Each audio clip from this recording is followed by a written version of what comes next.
గురించి ఆ తొర్రిగాడు గురించి మాట్లాడటానికి ఇంకా మీరు మాట్లాడిస్తున్నారంటే పనికిరాని వాళ్ళ గురించి ఇంకా మీరు మాట్లాడిస్తున్నారంటే ఇంకేం మాట్లాడాలా.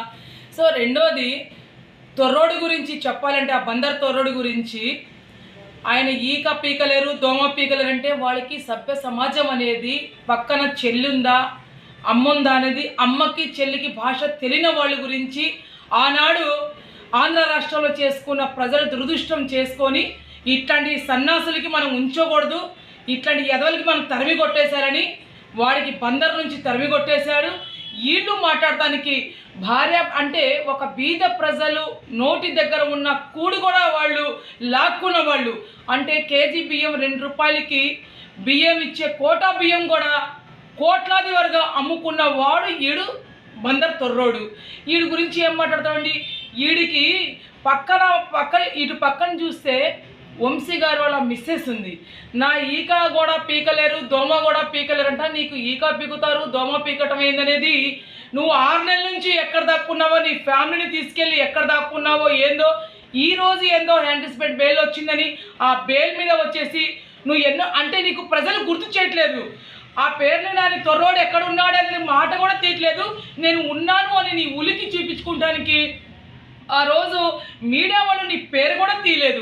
అసలు మీడియా వాళ్ళు ఏమైనా మాట్లాడతారు కూడా అడగలేదు. వాళ్ళు వంశీ గారు వాళ్ళ భార్యకు అడుగుతున్నారు, మీరు వెళ్ళొచ్చారుగా మీ హస్బెండ్ ఏం చెప్పారు ఏంటి వాట్ ఈజ్ వాట్ అని వాళ్ళకి అడుగుతుంటే ఈయనేంటో మధ్యలో వచ్చేసి ఈయన దోమ గురించి మాట్లాడాడు.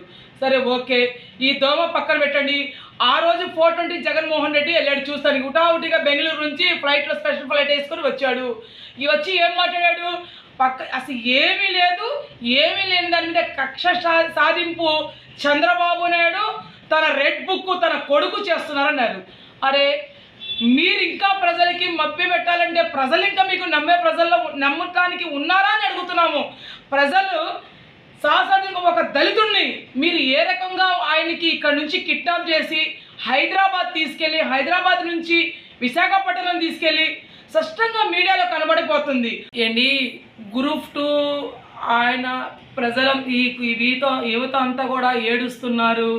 ఆయన క్రికెట్ చూస్తానికి వెళ్ళారని అది తప్పు మాట్లాడి ఆయన వెళ్ళి 3 రోజులైంది.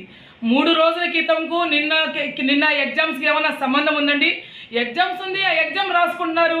దీనికి అంటే ఈ జగన్మోహన్ రెడ్డి ఆడిచ్చే ఆటలు చదువుకునే పిల్లలతో కూడా ఏ రకంగా రోడ్ల మీద తీసుకొస్తున్నాడో. ఎందుకంటే తన బిడ్డలకి లండన్లో చదివిస్తున్నారు. ఈ బిడ్డలకి మనం ఈ గవర్నమెంట్ స్కూల్లో కానీ ఎక్కడో ఇక్కడ చదివించుకున్నాం. అట్లాంటి బిడ్డలు కూడా రోడ్డు మీద లాగాలా, ఆ బిడ్డలు కూడా రౌడీలుగా చేయాలా, ఆ బిడ్డలు కూడా జాబులు లేకుండా చేయాలా, ఆ బిడ్డల మీద కూడా కేసులు కట్టాలా అని ఆడిచ్చే ఆట జగన్మోహన్ రెడ్డి. నీ ఆడే ఆటలు ఇవాళ చదువుకున్న బిడ్డలు కానివ్వండి, ఇవాళ ఉన్న పోలీసు యంత్రాంగం కానివ్వండి, ఇవాళ ప్రజలు ఎవరైనా సరే నీ మాట నమ్మటానికి సిద్ధంగా లేరు. నువ్వు నలుగురిని నిన్న గుండాగాళ్ళని పంపించేసి చదువుకునే పిల్లలతో పాటు కల్పించేసి వాళ్ళకి బయటికి లాక్కొచ్చేసి సిగ్గు లోకేష్ బాబు అని అనిపిస్తున్నావు చూడు. సిగ్గు జగన్మోహన్ రెడ్డి, నువ్వు ఖబర్దార్. ఎందుకంటే నీ బిడ్డలైతేనే బిడ్డలు కాదు, ఇతరుల బిడ్డలు కూడా బిడ్డలాగా గమనించు. ఆ బిడ్డలకి రోడ్డు మీద తీసుకొస్తే వాళ్ళ తల్లిదండ్రులు ఎవరు కూడా ఇక్కడ ఊరుకుంటానికి లేదు. అదే తల్లిదండ్రులు నీకు అడ్రస్ లేకుండా ఎక్కడో కూర్చోబెట్టారు, గమనించుకో. చేయలేదా ఈ మీడియా అంటే చట్టం తన పని తను చేసుకెళ్ళిందని. అట్లానే పోలీసు వాళ్ళ మీద కూడా కదిలితే వాళ్ళకి రిటైర్మెంట్ అయినా కూడా ఎక్కడికి వెళ్ళినా లాక్కొస్తాను. ఏం లాక్కొస్తావు? ముందు నువ్వు నీ నెత్తి మీద ఎంటుకలు ఉన్నాయి లాక్కో. నువ్వు ఉన్న కేసుల నుంచి నువ్వు బయటికి రా. వాళ్ళ ఎంట్రీకి కూడా నువ్వు పీకలేవు పోలీసు వాళ్ళకి. ఎందుకంటే నీలాగా 10th క్లాస్ ఫెయిల్ అయిపోయి దురదృష్టం శాతంగా నువ్వు ఒక సీఎం అయ్యావు. వీళ్ళు లక్షలు ఖర్చు పెట్టుకొని ఒక ఐఏఎస్ ఒక ఐపీఎస్లు అయ్యారు అంటే చదువుకున్న నీ బాబు ఏంటంటే ఒక సీఎంగా ఉన్నాడు కాబట్టి, ఒక సీఎంగా ఆనాడు సీఎంగా ఉన్నాడు కాబట్టి ఒక సీఎం కొడుకుగా నీకు గౌరవం ఇచ్చారు. అంత తప్ప దేనికి పనికిరానివి ఎదవి జగన్మోహన్ రెడ్డి. ఇవాళ ఏంటండి ఈయన గుడ్డలు ఊడదీసేదేంటి? ముందు ఈయన గుడ్డలు ఊడదీసేసి ప్రజలు 5 కోట్ల మంది ప్రజలు తెరవేశారు. అడ్రస్ లేకుండా పంపించేశారు. 151 సీటుకి 11 సీట్లు పెట్టాడు. ఈరోజు అసెంబ్లీలో నేను వస్తున్నాను అన్నాడు. 11 మంది 11 నిమిషాలు. నీ బతుకు అదే. అంతకన్నా నువ్వు మాట్లాడే అర్హత నీకు ఎక్కడుంది అంటే ఏం మాట్లాడతానికి కూడా నీకు అవకాశం లేదు. అవకాశం ప్రజలు ఇవ్వలేదు. ఇలా ప్రజల పక్ష పార్టీ ఏంటంటే కూటమి ప్రభుత్వం. నారా చంద్రబాబు నాయుడు గారు కావాలని కోరుకొని 4వ సారి కూడా ముఖ్యమంత్రి చేసుకున్నారంటే తన ఎస్పంటోడు, అవినీతి మచ్చలేనివాడు.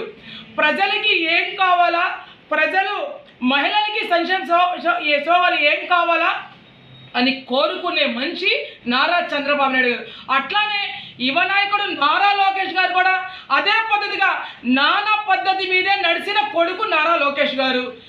అందుకనే ఇట్లాంటి వాళ్ళు ఈ కుడివాడ గుట్కాగాడి కానివ్వండి, ఈ తొర్రోడు కానివ్వండి, ఇంకొకళ్ళు ఎవ్వరు మాట్లాడినా కూడా ప్రజలకి వీళ్ళు కళ్ళు కప్పి వెళ్ళాలి, కళ్ళు కప్పాలని అనుకున్నా కూడా ప్రజలు నమ్మే పరిస్థితులు లేరు. మేము జగన్మోహన్ రెడ్డికి 420కి ఒకటే అడుగుతున్నాం. నీతో 11 మంది, నీ దగ్గర ఉన్న 10 మంది ఎమ్మెల్యేలకి నువ్వు కాపాడుకో. ఈరోజు నీ వెనక కార్యకర్తలు కూడా రాని అవకాశం ఉంది. ఎందుకంటే రావలేకపోతున్నారు. నువ్వు చిన్న పిల్లలకి కూడా నుంచోబెట్టేసి చిన్న పసిపిట్టలతో, ఎందుకంటే శవాల మీద డబ్బులు ఏరుకునేవాడివి, శవరాజ్యకం చేసేవాడివి. నువ్వు గొడ్డలి పోటు వేసి గుండెపోటుని మార్చిన వాడి సీఎం నువ్వు.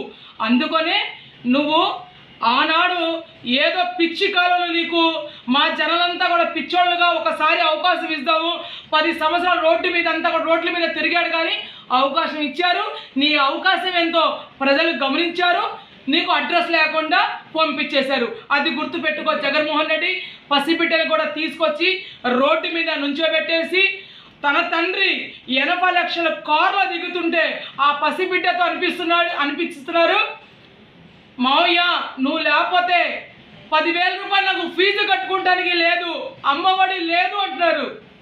కానీ ఆ పసిబిడ్డలకి ఆ దిమాకులో కూడా రానికుండా చెయ్యి. ఎందుకంటే నువ్వు రాజకీయం కోసం తల్లిని చెల్లిని కూడా రోడ్డు మీద పెట్టిన వాడివి. నీకు అమ్మ అంటే వాల్యూ లేని వాడివి, చెల్లి అంటే వాల్యూ లేని వాడివి. అందుకనే అక్క చెల్లెమ్మలని నువ్వు మాట్లాడినా కూడా ఇదే అక్క చెల్లెమ్మలు ఎక్కడో నీకు మైండ్ అంతా కూడా బాగోలేనివాడు. కాబట్టి 2 నెలలకు ఒకసారి వెళ్ళి పాపం ఆయన లండన్లో ట్రీట్మెంట్ చేయించుకుంటున్నాడు. అట్లానే ట్రీట్మెంట్ చేయించుకొని నువ్వు బాగుంటే, నువ్వు బాగుపడి బతికి బాగుంటే, నువ్వు ప్రజల గురించి ప్రజలు ఏం కావాలా, ప్రజలు ఏం కోరుకుంటున్నారు అని నువ్వు వచ్చి మాట్లాడు. అది పద్ధతిగా ఉంటుంది.